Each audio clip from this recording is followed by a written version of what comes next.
The truth of the matter is he's very close to Mueller. He is a CIA operative, no matter what he says, which means that his agenda is not in concert with the President Trump's agenda. And I said that a long time ago. The flag for what I had to say and why I called you up was the fact that I thought it was beyond absurd to talk about Roger Stone serving any time, let alone 7 to 9 years in a federal penitentiary, and a judge was going to place that type of sentence on Roger Stone. He didn't kill anybody.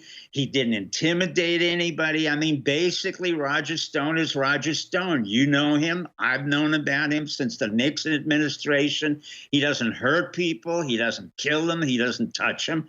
But you do not put a sentence like that, even in theory.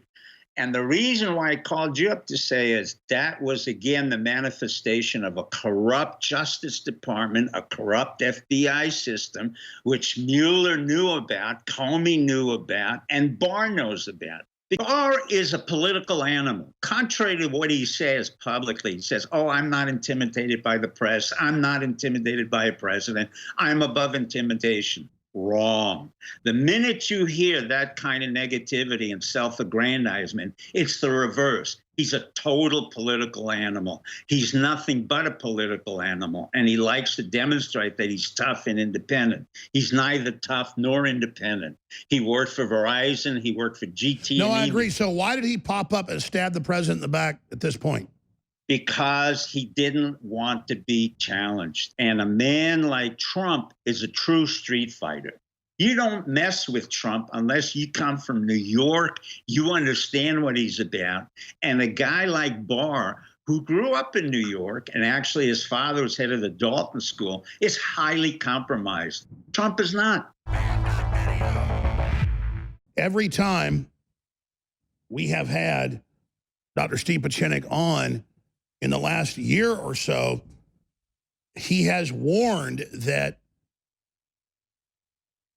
Barr, the Attorney General, has beyond deep state ties and is tied in with Epstein and the ongoing cover-up, and that he would end up biting the president in the ass. Now, a lot of people are saying, oh, this is because there's heat in the media on Barr, so he came out and criticized Trump, and Trump doesn't care because it's okay. The president has the power to say these judges are out of control. He's had all these other judges saying he can't control the border or can't block people from Islamic countries that don't even have proper vetting. So it's all about the deep state or the bureaucracy hamstringing the president so that he's paralyzed, in my view. But you can say what you want about Bill Barr. I want to believe the guy's a good guy. I'm not involved in power struggles in the federal government. My issue is that he said Epstein killed himself, and clearly, whatever you believe, that's not true. And there's been no more indictments, and we know it's a huge Clinton, Mossad, corrupt elements of the CIA blackmail ring. That's all confirmed now. And so why is nothing being done? And so anytime Dr. Pieczenik wants to come on, we're usually trying to get him on. He can't come on. I told him, call me. He called this morning. He said, listen, we've got a warning to the president. This is really serious. And this isn't like bragging like we're deep state. The real deep state is people that work all over this country, whether you're in California or New York or Florida or Texas or Ohio or Indiana or Nebraska or Mississippi. The deep state is people that put their boots on every day and take care of their kids and go to work, and the military and doctors and school teachers and the auto mechanics and the truck drivers. But it's true when he says the bureaucracy and the Harvard elites and these lawyers they think they're the deep state. But it's we the people that are really the deep state. And it's time for the tail to stop wagging the dog. And when we say no, they have no power. And they're running into that now. But we were all asking just 7 days ago when he was exonerated yet again, what are they going to do? And it's just more of the same. More, oh, if he says this conviction looks like BS, that's meddling or obstruction. Or, oh, if he talks to a world leader. I mean, you saw Schumer and others last week said, he can't talk to anybody. It's all collusion. He has no power. And it's time for Trump to fire all these people, which he was beginning to do.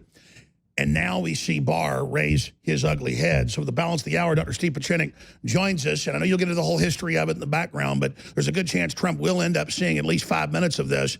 He calls it the clips, and people bring it to him. I'll just leave it at that. What is your just quick synopsis in 5 minutes, Dr. Pieczenik, who I know the president knows who you are and your background, the things you've done at different agencies and things. And as a private citizen, what is your 5-minute synopsis for the president? 5-minute synopsis of the president's very simple. Number one, William Barr has to go. I've said it a year ago. The reason for it, not only has he really insulted the president and said an inappropriate thing, that the president can't, in fact, tweet and interfere with the Department of Justice. He can do whatever he wants. That's the point.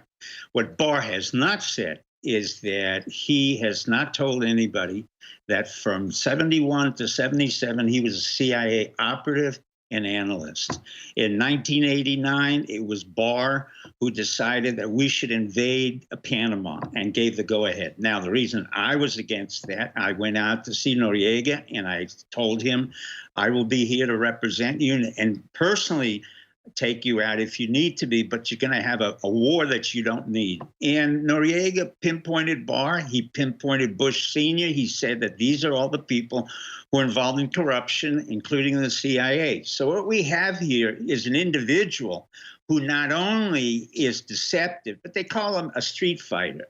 I'm a street fighter. This guy's not a street fighter. This guy comes from a very nice neighborhood, from a father who converted from Judaism to Catholicism.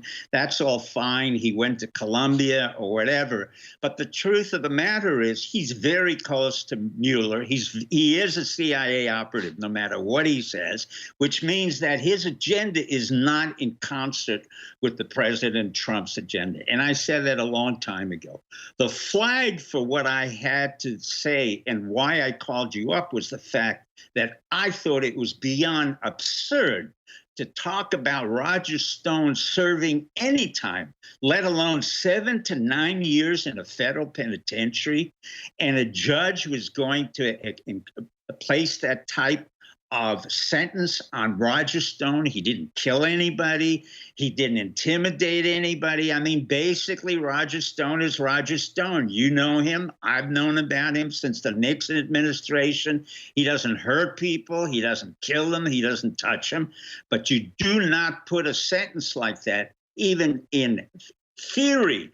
And the reason why I called you up to say is that was, again, the manifestation of a corrupt Justice Department, a corrupt FBI system, which Mueller knew about, Comey knew about, and Barr knows about. Because Barr is a close friend of Mueller. He's been involved in all of these elements. So Trump, once again, he's isolated. He has to begin to fire more and more people. Barr must go within the next few weeks. There's no reason for him there. He's not doing his full job. And well, let me ask you this. Why do you think he's making this move now? Because Trump's finally firing hundreds of deep staters, and so they're hitting the panic button?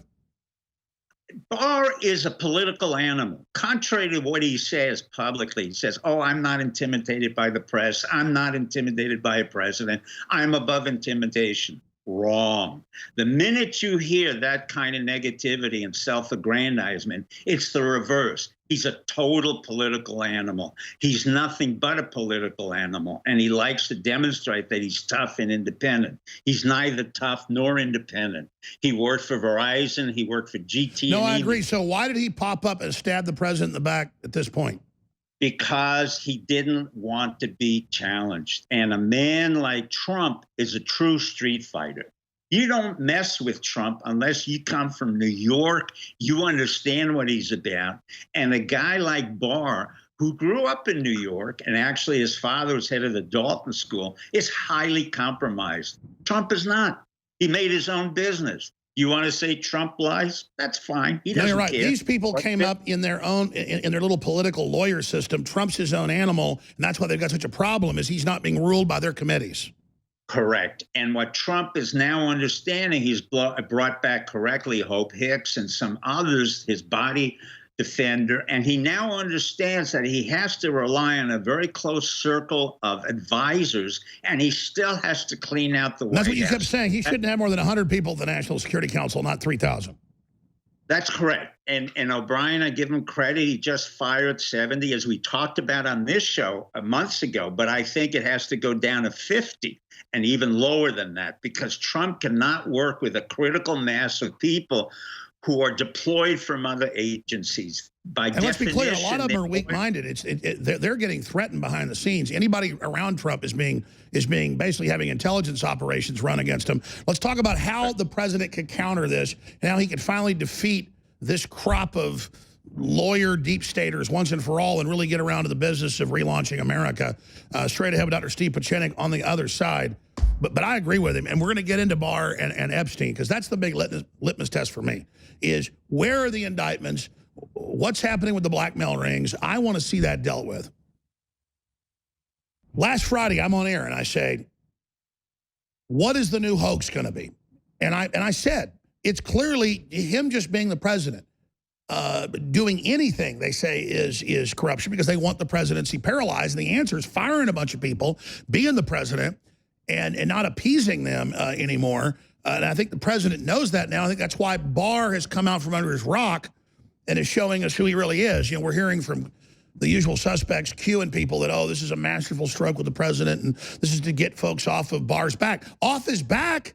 This judge should be indicted. The jury foreman is a Democratic operative. They wanted me arrested. Here's the Washington Post. Alex Jones threatened to name Roger Stone juror. Experts say he might be jury tampering. They have former federal prosecutors under Obama saying, arrest me, when I pointed out that this woman headed up a federal agency as a juror, and that her husband was high-level lawyer number 3 on the Mueller probe. So I didn't threaten to name him. I did name them, like Eric Ciaramella. And, of course, the lawyers all said, and the Constitution says, I have a right to expose jurors if they have a conflict of interest. That wasn't jury tampering. It's doing my job. So the intimidation of these people, paralyzing everyone.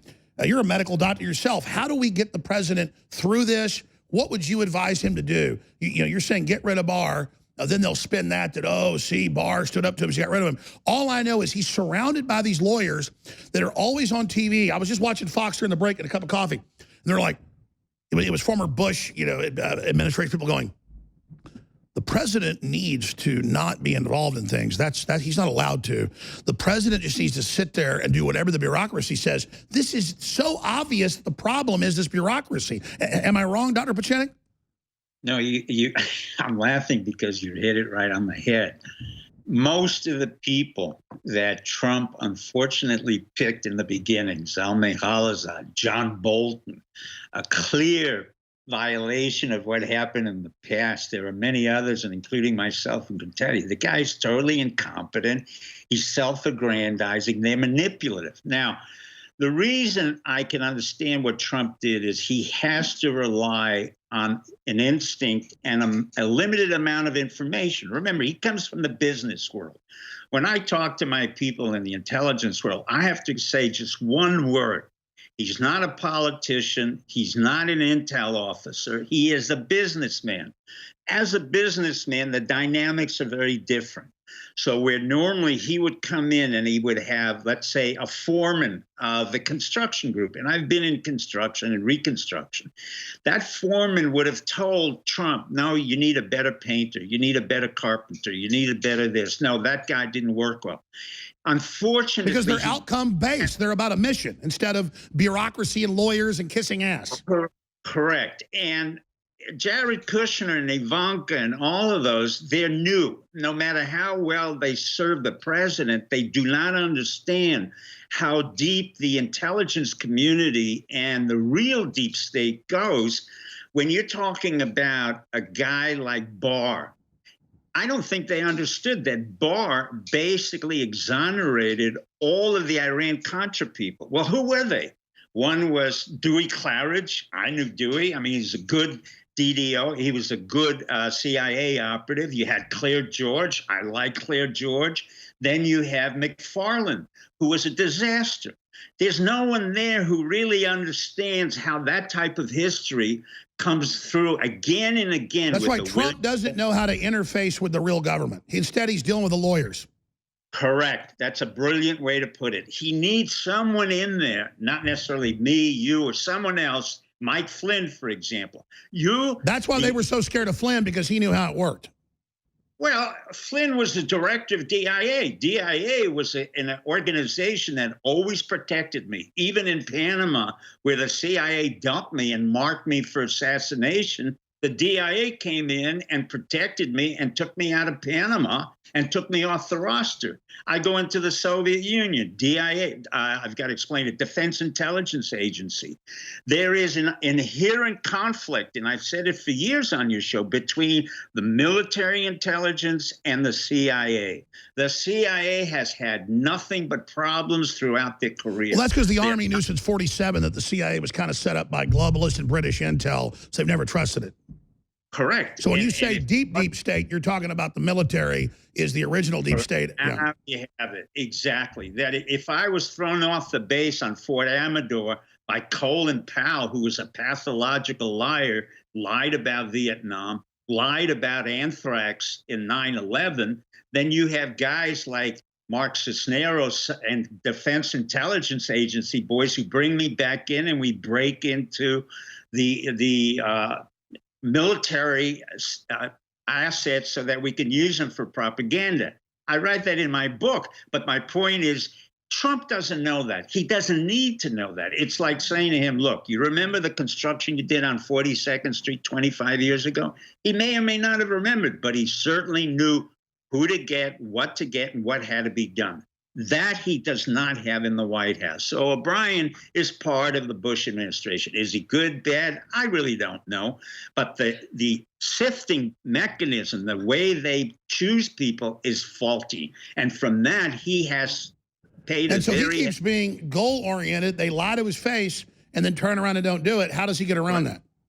That's correct. So you had Comey, you had Mueller, now you have Barr, and then you're going to have another person who came in. The four people who were the prosecutors were all Obama people. You have a judge who is an Obama people in the Washington, D.C. If she convicts Stone, that's going to be a problem, because Stone must be completely exonerated of any behavior. Because that destroys the whole Russiagate. It's bigger than Stone. I totally agree with you and Tucker Carlson. Let's come back then and say what you would do right now if you were the president, and what they're going to do if he doesn't take action against them. Because clearly they're pissed now. They thought this impeachment would work, and they thought other things were about to happen. It didn't happen. Welcome back, ladies and gentlemen.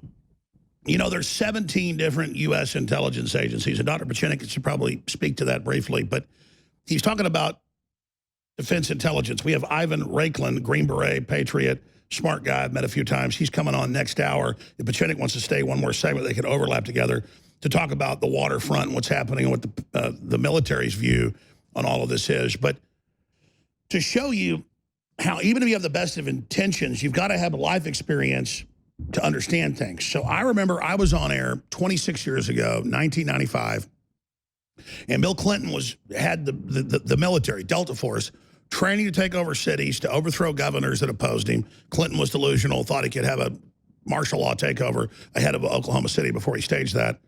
And it all petered out. But then I was getting intel and documents from people, like we'd be at a checkpoint on the side of the highway, and an FBI agent would pull up and give us a document, or then later we'd have people from the Army give us info. And then I'd go on air and talk about it all and go, the Delta Force is attacking us. And later they go, no, we gave you the information. We're not the ones doing it. We're being ordered to do it. So, but I was like 26 years old then, folks, 25 years old then. So I was just thinking, you mean the police are coming to get us? They're coming to take our guns? No, the police don't want your guns. They're being ordered to prepare it. So is the military. So it's a level of sophistication. And I was smart at certain things back then, but still didn't have experience. I just had a popular talk show. So people ask, how'd you know all this stuff, Alex? I didn't know a lot of it. I had smart people giving me stuff, and then I couldn't read between the lines because I was so young and so ignorant that and it was only later I was like, ran into people that are like, hey, don't you understand we're the ones gave you that? and be a little more sophisticated. We're not in with Bill Clinton trying to take the guns. That's why you got the information, son. But they understood. They were smart. They were older. They knew that at least I had a venue.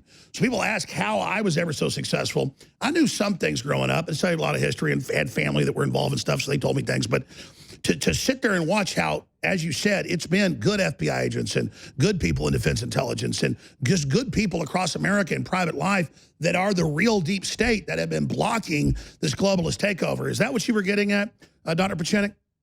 Pretty much. I mean, there are names and generals, but I will give you, for example, you mentioned a hero. There's no reason why you should have known he was not a hero, Daniel Ellsberg. You see, that gentleman, Daniel Ellsberg, came out with the Pentagon Papers. What most people don't realize, he was totally CIA. How do I know? When I went to MIT and DARPA and the CIA trained me, there he was. So once again, even the release of so-called secret information is created by the deep state. And I don't expect you to know that. I don't expect anyone else to know that. That was happenstance. And I understood very quickly what Daniel Ellsberg was or is. And I don't bemoan it. I don't decry it. It was just part of the game. Is he the same thing as like Snowden? Correct. So, but that was another faction giving me information, though, right? Well, but you have to understand, the intelligence community never plays one side or the other. It plays both sides. It's truly what we call Hegelian dialectic. I don't want to sound too esoteric, but it plays the right, the left, the right, always at the same time. So somebody like you, even alternative media, has to cut in through the reality. And this is what Trump has to understand. When he builds a building, or when I build a company or create a company, it's binary. You either do it or you don't. You fail. In the world of manipulation, which he understands very well, it's never binary. It's always, well, it's this and that at the same time. What you need is some form of discipline and hierarchy where you can control that type of amorphous behavior. By him letting them run wild, it creates a vacuum that just begs them to keep trying coups. Correct. And what he does, and what he's really brilliant at, and they finally figured it out, is that he creates chaos, but he lives in that chaos, and he knows how to work it. That's why Nancy Pelosi, in 2 minutes of her 35-year life, has destroyed an entire career by simply tearing up that piece of paper. Idiot. That's all that's needed. Look at it again. You never have to know anything more. The same thing with all the Democrats. The party is dead. But now you have a young man like Peter Buttigieg, right? What's the ostensible concept that he has, given out? What's the key element of Peter Buttigieg? He's young. But more importantly, he said he's homosexual. Now, why would he say that? Number one, it may or may not be true. I couldn't care less. We've had other homosexual presidents like Obama, which he concealed it. But the one thing that Peter did not say, and the one thing that's been hidden is, oh my God, guess what he belongs to? The McKinsey consulting firm, and you have to be pretty sophisticated to know this, is a secret consulting firm. They usually recruit people who come out of Harvard, have a Rhodes Scholar. I was on that committee. And usually those Rhodes Scholars are co-opted by our intelligence community, as Clinton was, Bill Clinton. He worked for the CIA. He had a report to it, as Hillary was. And guess who served with the CIA in Afghanistan? Peter Buttigieg. Now, how would you know that? How would anybody in the audience know that? Because he purposefully brings you distortion, displacement, and he gives you a false notion of what he's all about. Sure, he's probably banging 5 chicks a day. Exactly. Whatever he's telling you, it's the opposite. Well, it's not only the opposite. You don't even know his loyalty has nothing to do with the United States. It has to do to covert operations. Exactly. He's owned by some little private carved out group. And it's not only private part, it's also a political group, the CIA, that uses another private group in order to protect or create this candidates. So we have But candidates. let's look at CIA factions, because it's the big intelligence agency and the one tied into globalism. Obviously, there's different factions and things, but clearly they don't like the way things are going. But then most people I've ever interviewed from the CIA don't even like what the CIA is doing. So who really runs it today? There's 16 different people. The DNI, the Director of National Intelligence, is a joke. In other words, Bush created it as a way to cover over 16 different intelligence organizations. Do I need the NSA? Do I need the NGA or National Geospatial Agency? What I really need is a general like Nakasone in the White House who can control cyber command. We have to start looking at the future. Like cyber is the interface to all of it. It's what unifies it. Correct. I have companies that I invest in on a daily basis. For example, one company I won't identify gets 100 million hits a day. I don't need a tank. I don't need a Navy. I don't need the nuclear subs anymore. No, you need information dominance. Correct. And I need people like you to begin to explain to the public that we're getting 100 million hits a day as you have. I get hit. You know, Google, make sure that I don't get any remuneration or whatever. That's fine. That's a whole nother subject. Now Google's blocking Rand Paul speeches. This has got to stop. It's fascism. What you have here is the creations of corporate fascism, or what some people used to call socialist fascism. But this is fascism. Yeah, and why does Trump put up with that? Why is he like that? This is out of control. Well, it's not an accident. Google was created by one Russian Jew who I helped to get out of the Soviet Union. And what did he create in Google? A reincarnation of the Soviet Union. Control, denial, and distortion. That's exactly what he did. But nobody monitored him. I said it for 20 years. Google is nothing more than another fascist organization, which you can take down if you know how to do it. Through the IRS or through other means, or if you have to do cyber. They're in bed with China. They're so easy to stop. Why won't Trump do it? That I can't tell you, my friend. I wish he would understand what Apple's about. Complete China. Huawei is a disaster. Within the past 30 years, I went from a rickshaw in China to fast cars in modern cities in Beijing. And now they have the 5G, and we don't. And we don't have the cyber capacity that they do. And we don't have the internet capacity. Because bureaucracy was set up to block our development and greenlit their development. Well, you can say that our businesses have become so big, the government is becoming irrelevant. That's what Nancy Pelosi and the Democrats are beginning to understand. Yeah, that's what you said, because the NSA is Google and is Apple and is Twitter. And Trump needs to get that, too. He's like, oh, they're private companies. What the hell? The freaking government built the damn things. We'll be right back. Correct. Do a few more minutes with Dr. Steve Pachinik, stevepachinik.com. Real stuff, man. We're talking about the real deal here. And I love Trump all day long. But, man, I tell you, he sits here and lets these big tech people keep running roughshod over him. Everybody, I mean, I've got a problem. And we'll just take the Trump rallies over. We got a whole plan ready, off the shelf. We can launch it in 3 weeks. I'm just telling the president. Okay, so most people that have political power try to leverage it right away and try to ask for money or some political position. I'm from Texas. I'm from the grassroots.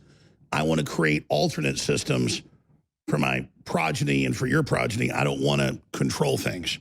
I don't want to sit around with all those stuffed suits and lawyers. That said, about 2 months ago, I came up with a plan that I haven't launched yet. We have a warehouse full of hundreds of thousands of stickers, 20 different stickers. Impeach the Democrats, save the Second Amendment, defend the First Amendment, Infowars.com. And it looks like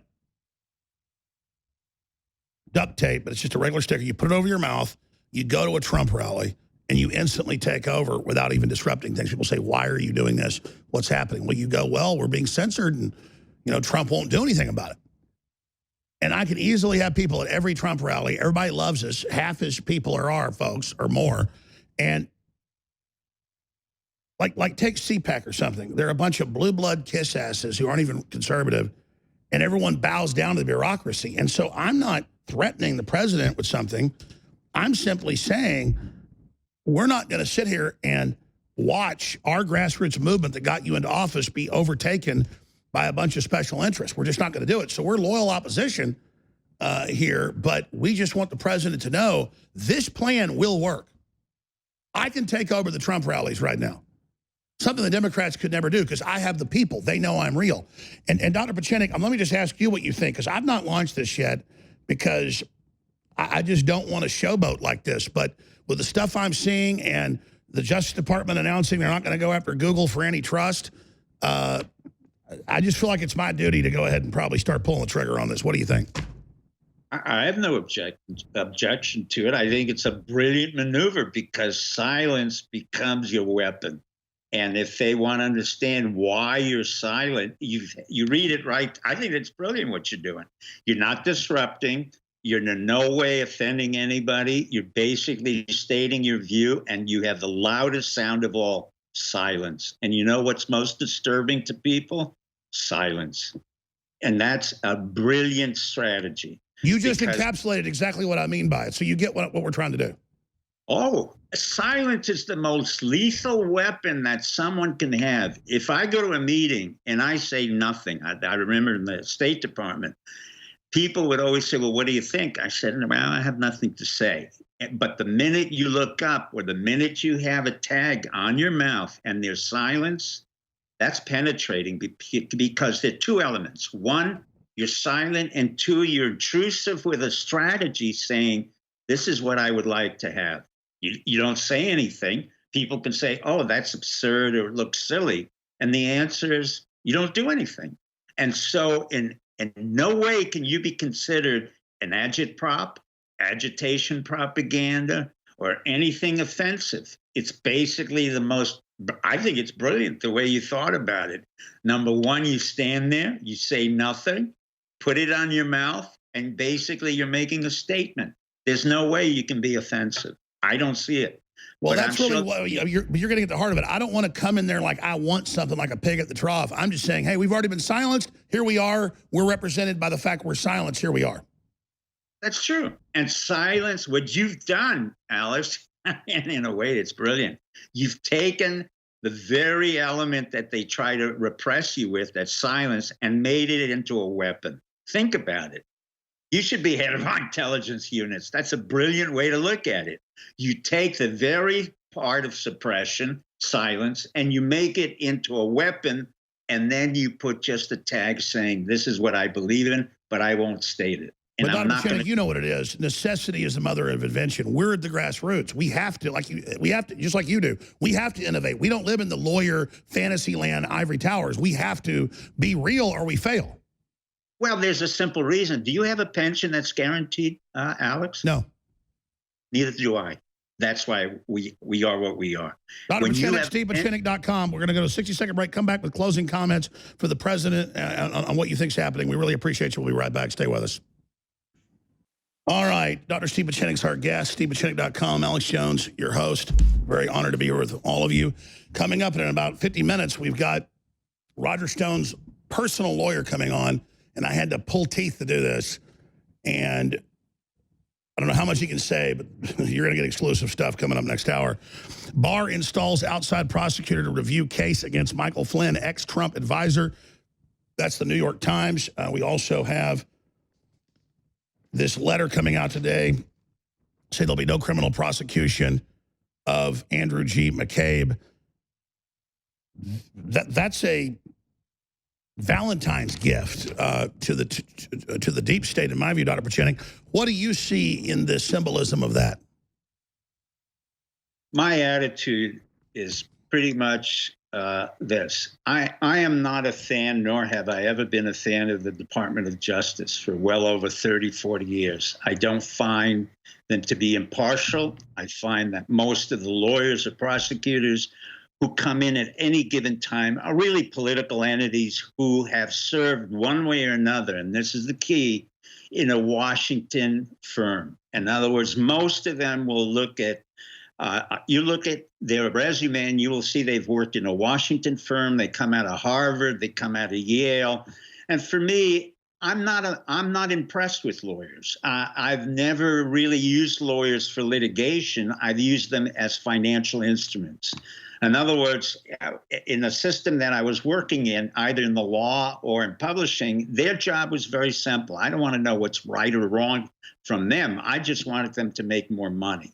So basically, a lawyer to me is kind of a secondhand element. I don't really need lawyers. In the world of cyber command and cyber communications, they're totally unnecessary. They think they're necessary, and they become a key element of our system. But remember, we're 260 years old, and we're moving at a very fast exponential rate. I don't see a need for judges who are basically ex-lawyers who are politically active. No, I agree with this. Let me ask you this in closing. Obviously, there was a big organic populist deep state. I mean, a mom taking care of her children in the morning, making them biscuits and gravy is the real deep state, or a cop out doing his job, changing an old lady's tire, or a doctor doing their job. That's the real deep state. It's just rubber meets the road. But obviously, if the corrupt elements of the deep state keep trying to start a fight and get the fight they want, they should pray for Donald Trump's success. America's so awake now. The military's so awake. Everybody I know is so awake. And they don't want to go out and start having a civil war. But if the communists and the Democrats and the Bernie Sanders of the world think they're going to have this big happy hunting ground in America, it's not going to go the way it did in Russia or other places. I don't think they realize how much danger they're in. Can you speak to that? If things were to go into a civil war, I don't see it going well for the other side. There won't be a civil war. Number one, there aren't enough people on the Democratic or the socialist side. Bernie Sanders will probably win, but as I've said a long time ago, and I've heard Bernie, you have to be a multimillionaire to be able to say you're a socialist or a communist. I've never met any communist or socialist who was not a multimillionaire. Right. So the inherent contradiction of Bernie Sanders and what he stands for is nice in terms of the fluff and the need to motivate teenagers. Yeah, the fantasy land. But it's fantasy land. He knows it. Michael Bloomberg knows it. The Democratic Party knows it. But basically, it's the end of a Democratic Party. That's really what. And it really is. So how do you see them ending? Because you're right. I mean, it's coming to an end. I said it a year ago when Nancy Pelosi was out of control. When I said on your show when I said Biden was demented, and everybody thought I was. No, you're right, and we got censored on Facebook because that interview. Your interview with me got us banned again, but now it's all prima facie. It's all admitted. I mean, but he is demented. Look at he came in last. He didn't know where he was. He didn't know what he was saying. He just keeps yelling at people, and the fact that they would keep him in the field when he's acting like that shows the lights are on, but nobody's home. Well, but that's the point. And you want the Democratic Party to spend millions to Dewey Square and a whole bunch of consultants who are totally useless. What's happening is you and I are becoming the alternative world to what's in the media, what's the fake news, the CNNs, all of them, they're gone. Hollywood is gone. When you're paying $180 million for a junk film like The Irishman, you're finished. Well, that's my last question for you. Obviously, a delusional like Karl Rove saying we're history's actors now, we control reality, and we'll give you a new reality tomorrow. But if you've got history on your side and you're telling the truth and you're in the path of history like Julius Caesar Shakespeare, there's a tide in the affairs of men when taken the flood leads on to fortune. If we go with the tide of what's right and true, we are history's actors. Here's Karl Rove's statement to the New York Times bragging, we're an empire now. When we act, we create our own reality. And when you're studying that reality judiciously, as you will, we will act again, creating other new realities, which you can study too, and that how things will sort out. We're history's actors now. All of you will be left to just study what we do. But now it's the bureaucracy and the lawyers and the Democrats and the blue bloods that are literally having to watch what we do just because we're doing what's normal. And so his own prophecy about them has now been turned against him. Final statements on who history's real actors are. The real actors of histories are the insignificant ones, the alternative ones like you and me. Karl Rove will be in history, all right, for the most incompetent, stupid, self-aggrandizing individual who brought us the worst president of the United States in the past 40 years, George Bush Jr. and Cheney, and the wars in Iraq and Afghanistan. What we haven't done so far, and this is why I plead on your show, we have to hold people accountable. People have to go to prison and have to have a day in the sun where there's accountability for killing other people. The Mike Flynns of the world didn't kill anybody. They're heads of intelligence. Roger Stone never killed anybody.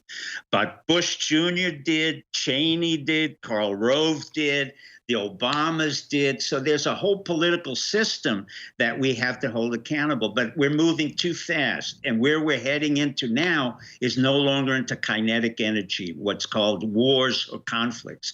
We're heading into a world where we have to be the dominant actor.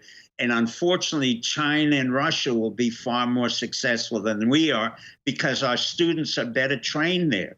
Our students don't speak the languages. When I went to Well, that's Beijing, right. No, the left sabotaged America to rule it, and then they sabotaged their main power base. Correct. And what they did was to really cripple our country by saying diversity supersedes competency. And in China, the most powerful weapon I had ever seen was a 10-story bookstore filled with only English and American books with all Chinese young people reading it. I don't know one store here that has no, Chinese. Right. They're devouring the classics, and then we've just abandoned them.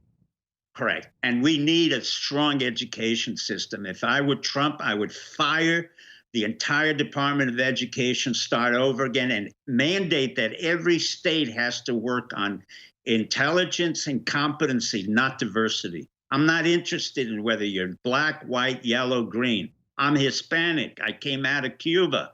No, I get it. It's like Martin Luther King Jr. said, it's about what you can produce. Correct. And what you can give to our country. And I will mandate that every young person has to serve our country, not necessarily in war, but I don't care where their service is. But like Israel, you will serve us for 2 years. I would reinstitute a service to this country. And thank you. All right, Dr. Pachenik, StevePachenik.com. Powerful interview. I hope the president listens to you because we didn't even get into this. You should come back in a week or so. We should get into the Epstein thing and every angle in Barr because it's true. Barr is presiding over the cover-up of that. Correct. And thank you and your audience for allowing me to speak. And I want Roger Stone freed, and I want Mike Flynn free, and anybody else who's been. And I agree with Tucker Carlson, though. It repudiates the whole Russiagate hoax. You have to do it right there. I know. I know you know. I'm telling the audience. Thank you. Okay, we have our next guest coming on from the Defense Intelligence Agency. Really smart guy. Get his take on what's happening in the world. Ivan Raiklin, straight ahead. I'm Alex Jones, Infowars.com, Newswars.com. Tomorrow's news today.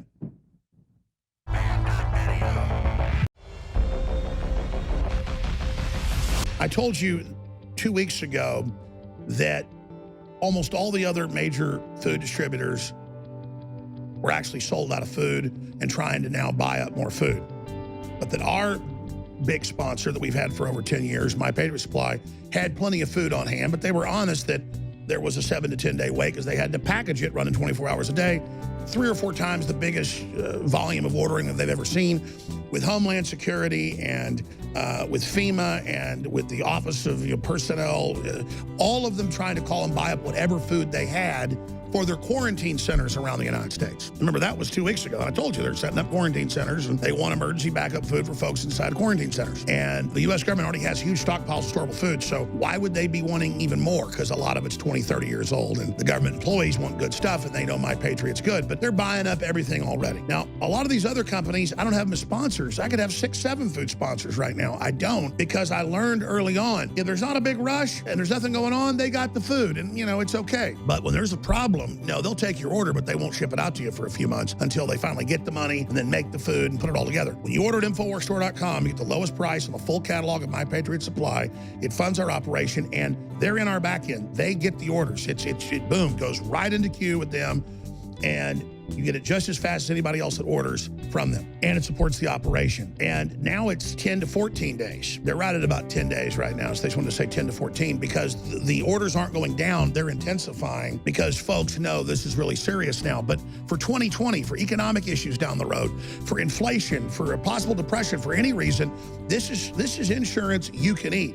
This is stuff that you can save and know that you're always going to use. If you don't use your car insurance, your medical, well, it's money lost. But with this, it tastes as good as 10 years as it does today. And a lot of this food is indistinguishable from gourmet type stuff you get at the store. Some of it tastes okay. But with the price, you're getting the best high quality stuff there is out there. Nobody can come close. They're cheaper than all the major competitors. And they want to be so that you come back to them over and over again. They're now the biggest storable food company in the United States. They have the great Alexa Pure filtration. You see, it's top rated. Their air filter's top rated, but half the price of competitors. They have the same philosophy as I do. So I want to go out and get one sponsor, one supplier that's just good year after year, that you get a great response from, that I use, and that you get quality products from. And so it's there, it's available right now. And I would advise everybody, if you've been on the fence about a 4-week supply, about a 3-month supply, about a 6-month supply, about a year supply, this is something that everybody that can should have. And it's in these great high quality plastic tote containers that are sealed. Then it's got sealed packaging inside of that's absolutely filled to the brim. You're not paying for air here, folks. This is the best bang for your buck out there. That's why they are our supplier. So don't wait anymore. Go to InfoWarsStore.com, get your order in today, and know that you will be at the front of the line to get it as quickly as possible. You get it in, it's guaranteed 10 to 14 days. They have the food. It's just that they've got to package it, and it is crazy, the volume. It just does not exist out there. And I was there 2 weeks ago when they were saying, should we spend everything we get coming in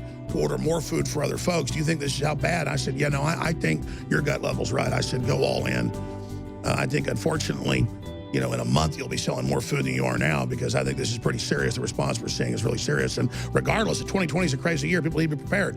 And so they purchased a ton more food, and it's all coming in, all getting ready. But you order now, you're ordering food they have in stock that you will get. But I would not wait anymore with what's going on. InfoWarsStore.com or 888-253-3139. They have a lot of specialty meals, you name it. Amazing food. Get it today.